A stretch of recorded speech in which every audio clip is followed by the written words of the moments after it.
pray. இந்த ரெண்டு வேர்ட்ஸ்க்கும் ஒரே ப்ரொனவுன்சியேஷன் சவுண்ட் இருந்தாலும் இந்த ரெண்டு வேர்ட்ஸ்க்குமே வேற வேற மீனிங்.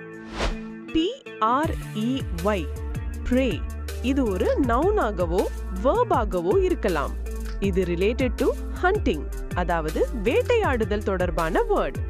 இத ஒரு நவுனா பார்த்தோம்னா an animal that is hunted and eaten by another animal அப்படின்னு அர்த்தம் வரும். For example, the bear is the prey of the tiger. அதையே ஒரு verb-ஆ பார்த்தோம்னா to hunt or attack for food அப்படின்னு மீனிங் வரும். Example, lions prey on zebras. Okay, இப்ப P-R-A-Y pray அப்படின்னா என்னன்னு பார்க்கலாமா? இது ஒரு verb, இறைவணக்கம் தொடர்புடைய word, அதாவது related to speaking to God or wishing strongly. Example, we pray every morning.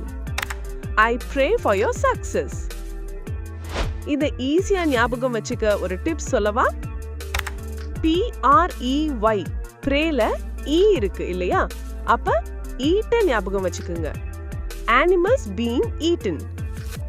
P-R-A-Y prayல A இருக்கு இல்லையா? அப்ப ஆமென் அப்படிங்கிற வேர்டை ஞாபகம் வச்சுக்குங்க. அதுக்கு அர்த்தம் டாக்கிங் டு காட். எப்படி ஈஸியா இருக்கா? இன்னும் நிறைய தெரிஞ்சுக்க நம்ம சேனலை சப்ஸ்கிரைப் பண்ணிடுங்க. பாய்.